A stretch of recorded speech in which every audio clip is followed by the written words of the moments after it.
executive director of Dean Initiative, Semiye Michael, has declared that integrity of the upcoming election largely depends on the BVAS, and that the voters' test of confidence in the use of BVAS goes as high as 95%, following the INEC mock test done recently, as Election Eyewitness Observation Mission has delivered a report on the 2023 INEC's mock elections, which 50 election eyewitness observers were on the field in different states of the country to observe on the 5th of February 2023. Semiye disclosed this during a press conference held in Abuja today. He said the use of INEC's mock elections to check credibility and reliability, as well as identify potential gaps or threats which may hamper the election process, was good.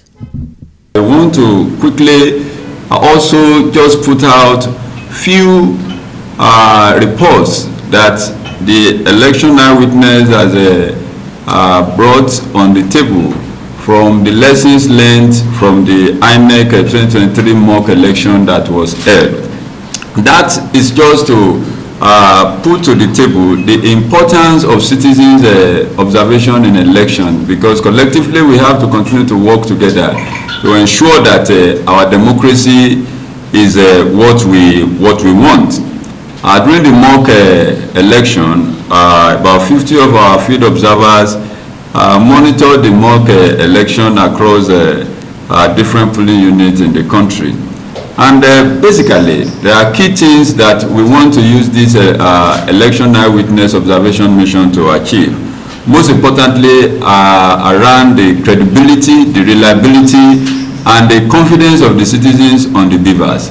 The BVAS has been much talked about to determine the integrity of this election. And with the mock election, it was obvious that we can begin to think about the possible reliability of BVAS. In the election time management, we had a report of 92.3%, accuracy in terms of how much it takes to accredit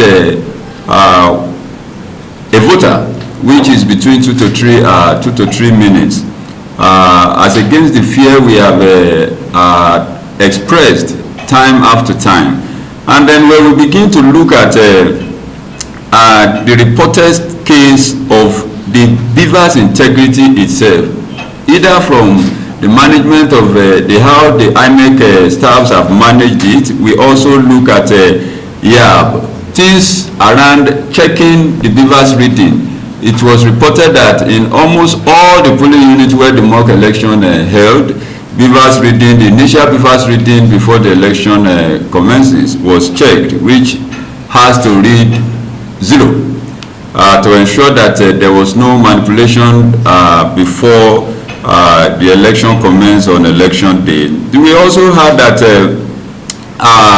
during the mock election, it was largely observed that BVAS functioned maximally. The battery lasted the hours only in less than 8% places where recorded some malfunctioning of BVAS, ranging from fingerprint problem, facial recognition problem, and other activities in that manner. We also had to point out the area of accreditation dispute. Yeah, exactly. This in this regard, I think we have about 15% report of different level of accreditation dispute, which has to do with valid voters coming to polling units and unable to cast their vote because the machine could not accredit them. Their names were not on the registered voter where they have registered to vote. So in this case, we have noticed incidences of voters being transferred to different other polling units as against where they have registered without their notice. or without notifying them. And this has to do with, INEC has increased the number of polling units and also has pushed some new voters to new polling units. Most of these people were not pre-informed and only getting to the field or to the polling unit and discover that their names are not on the register at their designated polling unit. Other incidences of accreditation dispute has to do with failure of fingerprints and little here and there challenges around the facial recognition and the performance of BVAS. In the area of underage voting, we didn't record any such incidents. As a matter of fact, we have 0% of underage voting during the mock election in places that our election eyewitness observers have observed.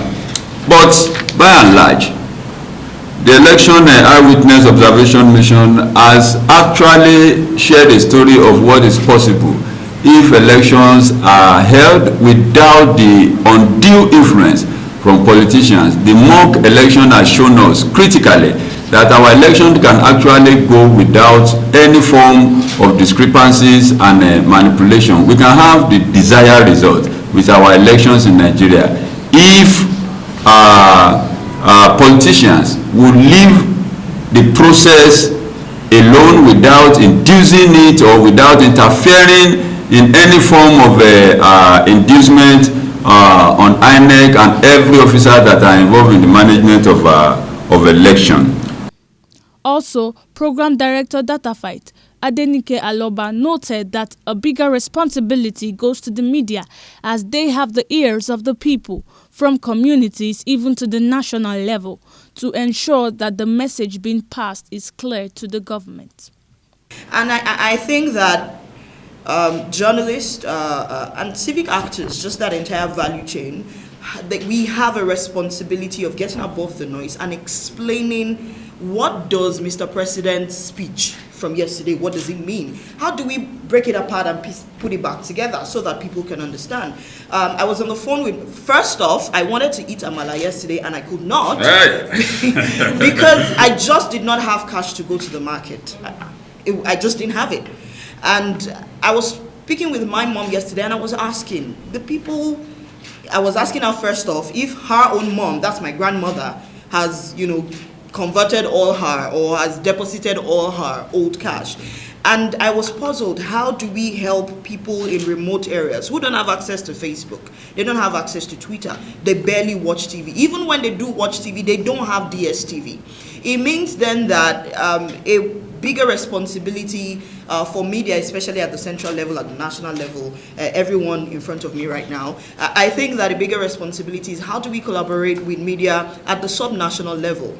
Who have the ears of the people, the radio stations, at the sub-national level, in the communities? How do we partner or collaborate together to ensure that the message is passed, but it's also clear? It's not, we're not passing down opinions, we're not passing down our perception of the issue, but that the front and center has to be helping people understand what is happening around them. One way DataFight has done that is to partner with, we started a fellowship with broadcast stations at the subnational level.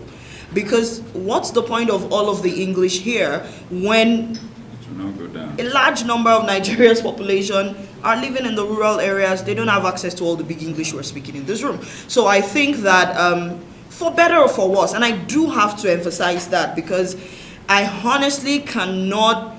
The one question I'm asking over and over again in my head with this decision to go cashless, to fight vote buying is, where's the risk-benefit analysis? Saw a video of an old man who had a stroke yesterday, weeping in the bank because he was hungry and he could not buy food.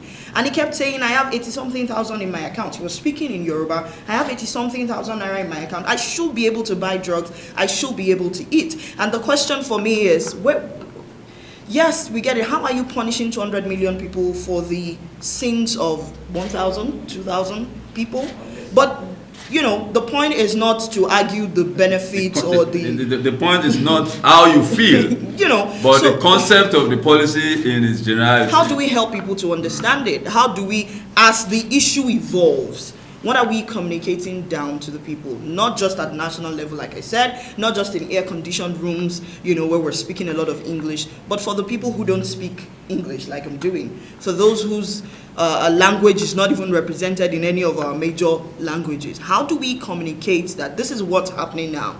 Well, this is how the situation is evolving now. Because I think that if we're going to, by some miracle, avoid violence in the coming elections, avoid misunderstandings in the coming elections, and even apathy, like you described, Mr. Njoku, then we have to take communication and that passing on of information to the people very critically. We have to take a more deliberate lens to how we communicate to people. We can't be, as the media, the watchdog trying to make everything work, but also be the perpetrators of the reasons why people will either choose not to vote or just choose to be apathetical about the election.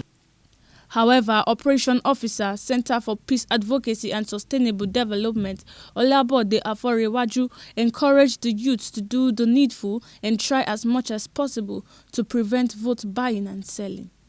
This is coming timely because the Nigerian youths are very, very much involved in this process. I, for one, recently, from personal experience, I and a couple of two friends actually, we hit the streets of Abuja, and we thought best to also sensitize people out there, not just do the talking and the social media hype and all. And we actually did this around a bank, yes, at an ATM stand, and all we're just trying to even do is to tell people that as much as the presidential elections are also very important, the National Assembly elections are also very critical too, because these are people that execute constituency projects. But it will amaze you because the number of people who actually met were people within maybe 25, 30, 40 thereabout, and these persons fall in the bracket of young persons.